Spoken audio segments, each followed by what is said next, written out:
You hear it before you see it. A low rumble under the earth.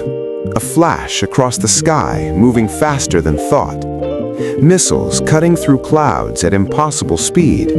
Submarines gliding silently under black water. Satellites watching from orbit as launch doors slide open somewhere no one is supposed to look. But the real power is not in the explosion, it's in the silence before it. Because in 2026, the balance of the world is no longer measured in tanks or soldiers. It's measured in seconds, in Mach numbers, in how fast a decision can end millions of lives. Tonight, we are diving into the machines built for a war no one wants to fight.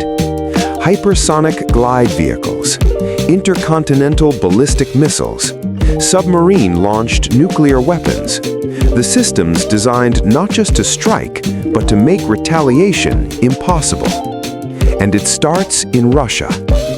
Deep inside reinforced silos and mobile launch platforms, Russia has pushed speed beyond what traditional defenses were built to handle.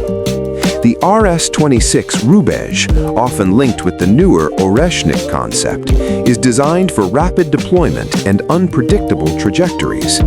Estimates place its speed around Mach 10 during parts of flight. That is over 2 miles per second.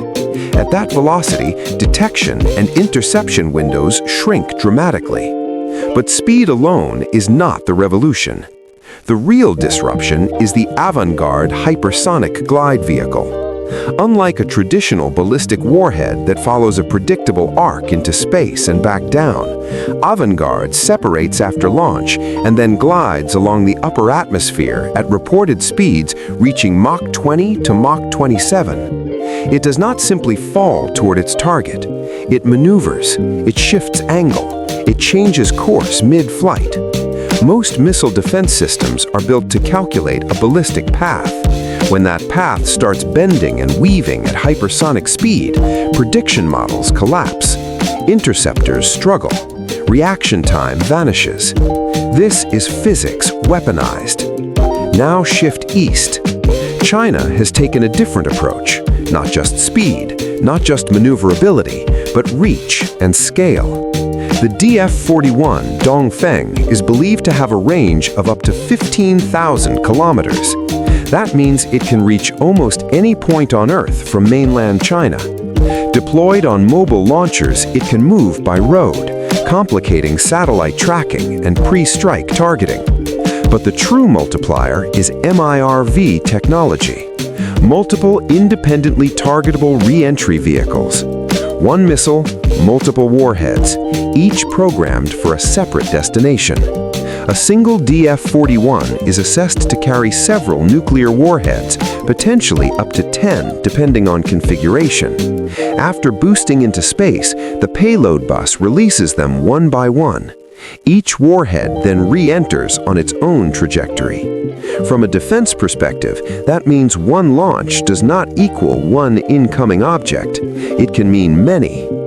This saturates missile defense networks. Systems must track and attempt to intercept multiple high-speed objects arriving almost simultaneously. Quantity becomes a strategy of its own. Now cross the Pacific. The United States structures its deterrence around the nuclear triad: land-based missiles, strategic bombers, submarine-launched ballistic missiles. The newest land-based system under development is the LGM-35A Sentinel, intended to replace aging Minuteman III silos. It represents modernization rather than reinvention, with upgraded guidance, security, and survivability. But the most survivable leg of the triad is beneath the ocean. Ohio-class submarines carry the Trident II D5. Hidden in vast stretches of open water, these submarines are designed to remain undetected. Their location is one of the most closely guarded secrets in military planning. If launched from the sea, a Trident missile can reach its target in well under 30 minutes depending on distance. In some scenarios, warning time could be reduced to minutes. Upgrades such as the W-88 Alt-370 warhead modernization aim to improve reliability, safety mechanisms, and accuracy. Precision matters in deterrence. The more accurate a system is, the fewer warheads are theoretically required to achieve strategic objectives. And while hypersonic systems grab headlines, traditional submarine-launched ballistic missiles remain one of the most credible second strike capabilities on Earth. Now widen the lens. Emerging powers are shaping regional deterrence in their own ways. Pakistan's Ababil has been presented as an MIRV-capable system, designed specifically to counter ballistic missile defense developments in the region. The idea mirrors the logic seen elsewhere. If defenses improve, offensive systems adapt. India's Agni-V extends strategic reach across Asia and beyond. Canister launched from road mobile platforms, it reduces preparation time and enhances survivability. Mobility equals uncertainty, and uncertainty strengthens deterrence. Now widen the lens. Iran has announced developments such as the Fatah-2, described as a hypersonic-capable system. While independent verification and exact performance details remain debated, the messaging is clear.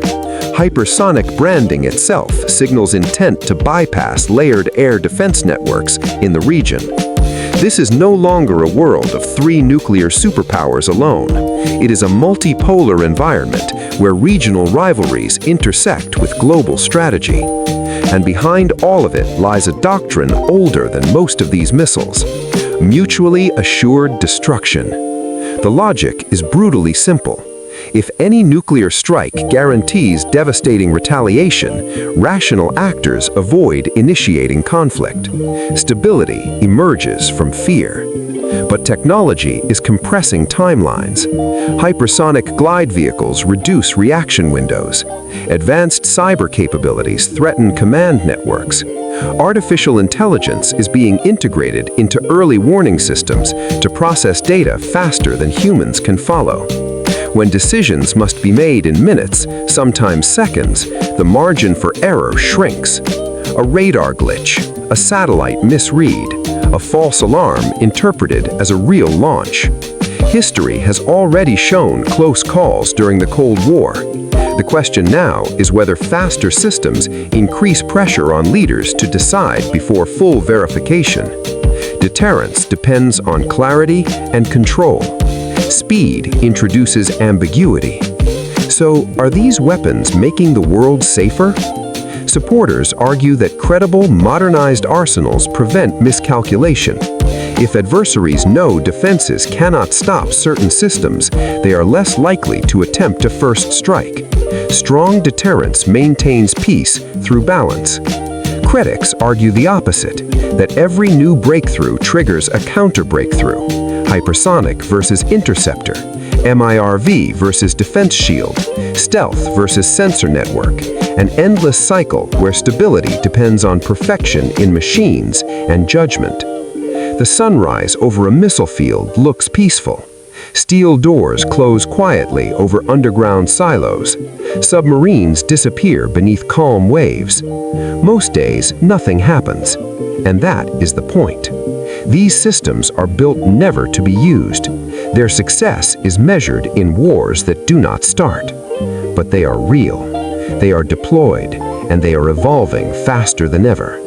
The next global conflict, if it ever comes, will not begin with marching armies. It will begin with detection alerts, encrypted codes, and objects crossing the sky faster than sound can follow. This is the new era of destruction, powered by speed, shielded by secrecy, balanced by fear. Now I want to hear from you. Is hypersonic technology strengthening deterrence or pushing the world closer to a mistake it cannot undo? Subscribe for more updates and comment to show your opinion.